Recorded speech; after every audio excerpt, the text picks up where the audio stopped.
ఆడవారి మాన ప్రాణాలు కాపాడాల్సిన వాడు పవిత్రమైన వృత్తిలో ఉండి నిత్య పెళ్లి కొడుకు అవతారం ఎత్తాడు. ఎక్కడికి ట్రాన్స్ఫర్ అయితే అక్కడ ఒక కాపురం పెట్టడం అలవాటుగా పెట్టుకున్నాడు.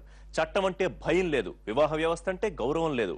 ఆడవారిని ఆట బొమ్మల్లా చేసి ఆడుకుంటోన్న వంచకుడిపై యాక్షన్ తీసుకోవాలని ఓ భార్య డిమాండ్ చేస్తోంది.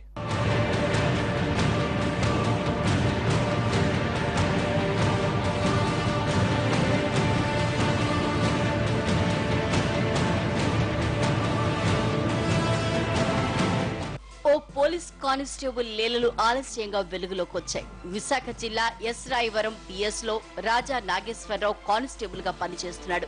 అతగాడు ఊరికెళ్లి పెళ్లి చేసుకుంటాడని రెండో భార్య శ్రీదేవి ఆధారాలతో సహా బయటపెట్టింది. ఉషా అనే భార్య 2 పిల్లలుండగా మోసం చేసి తనను రెండో పెళ్లి చేసుకున్నాడని ఆమె ఆరోపించింది. 2004లో నాతవరం పోలీస్ స్టేషన్ కు ఓ కేసు విషయమై వెళ్తుండగా నాగేశ్వరరావుతో పరిచయమైందని అబద్ధాలు చెప్పి ఉచ్చయ్యపేట మండలం నూకాల మొగ్గుల్లో తన్ను వివాహం చేసుకున్నాడని శ్రీదేవి తెలిపింది. నాతవరం తను నాకు పరిచయం అయ్యాడండి. మా అన్నయ్య వాళ్ళ విషయంలో నేను స్టేషన్కి వెళ్తే నాకు పరిచయం అయ్యి మ్యారేజ్ కాలేదని చెప్పాడు. తనకి మ్యారేజ్ కాలేదని నన్ను సెకండ్ మ్యారేజ్ చేసుకున్నాడు. చేసుకుని నాకు ఇప్పుడు 2 పిల్లలు పుట్టారు. నాకు ఒక పాప బాబు ఉన్నారు. నాకు ఇప్పుడు ఈయన రీసెంట్ గా ఎసరాయవరం ట్రాన్స్ఫర్ అయ్యి వెళ్ళిన తర్వాత అక్కడ ఇంకొక ఆమెను పెట్టడం జరిగింది. మళ్ళీ అక్కడ ఇంకొక ఆమెను పెట్టి ఇప్పుడు ఆమెతో సహజీవనం చేస్తున్నాడు. నాకు ఫోన్ చేసి తనే నాకు పబ్లిక్ గా చెప్తున్నాడు అండి. తనని నేను వదలేను, తను నాకు కావాలి అని చెప్తున్నాడు. తనే 2 పిల్లలు పుట్టాక నాగేశ్వరరావుకు ఎస్ రాయవరం ట్రాన్స్ఫర్ అయింది. అక్కడ వివాహితును లైన్ లో పెట్టాడు.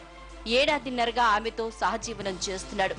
రెండో భార్య శ్రీదేవి నిలదీయటంతో నాగేశ్వరరావు నిజం కక్కేశాడు. పోలీసు ఉన్నతాధికారులకు ఫిర్యాదు చేసినా ఫలితం లేదని శ్రీదేవి ఆవేదన వ్యక్తం చేస్తోంది. నాగేశ్వరరావుపై ఎలాంటి చర్యలు తీసుకోకపోవడంతో బాధితురాలు మహిళా సంఘాలని ఆశ్రయించింది. కూడా నాకు డిపార్ట్మెంట్ పరంగా ఎటువంటి న్యాయం కూడా నాకు జరగలేదండి. నేనైతే ఏం అనట్లేదు, నన్ను ఏం చేసేది ఏం లేదు. నన్ను మహా అయితే 5-6 నెలలు సస్పెండ్ చేసి మళ్ళీ నా జాబ్ నాకు ఇచ్చేస్తారు, నన్ను పిలిచిస్తారు, నన్ను వాళ్ళు పీకేది ఏమీ లేదని చెప్పి నాతో తను చెప్తున్నాడు. తనే నాతో డైరెక్ట్ గా చెప్పడం చేశాడండి. తనైతే మాత్రం ఇప్పటికే నాగేశ్వరరావు 3 సార్లు సస్పెండ్ అయ్యాడు.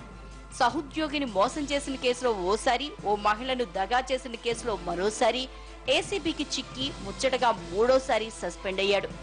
ఇంతటి నేర చరిత్ర ఉన్న నాగేశ్వరరావును పూర్తిగా ఉద్యోగం నుంచి తొలగించి శాఖాపరమైన చర్యలు తీసుకోవాలని మహిళా సంఘాలు డిమాండ్ చేస్తున్నాయి. ఈ విషయంలో కలుగు చేసుకుని ఇమీడియట్ గా అతని మీద అతన్ని సస్పెండ్ చేసి మొత్తం అతని విషయాలన్నింటి మీద కూడా సమగ్ర దర్యాప్తు చేసి పూర్తిగా అతన్ని ఉద్యోగం నుంచి తొలగించాలి. అదేవిధంగా శ్రీదేవి ఇచ్చినటువంటి కంప్లైంట్ ని రిజిస్టర్ చేసి దాని మీద క్రిమినల్ యాక్షన్, అదేవిధంగా శాఖాపరమైనటువంటి యాక్షన్ తీసుకోవాలని చెప్పి మహిళా చేత డిమాండ్ చేశారు. నాగేశ్వరరావు వంటి మాయలోడు డిపార్ట్మెంట్ కు అనర్హుడని మహిళలు విమర్శిస్తున్నారు. ఇప్పటికైనా అతగాడికి బుద్ధి చెప్పి ఆడవారి జీవితాల్ని కాపాడాలని కోరారు.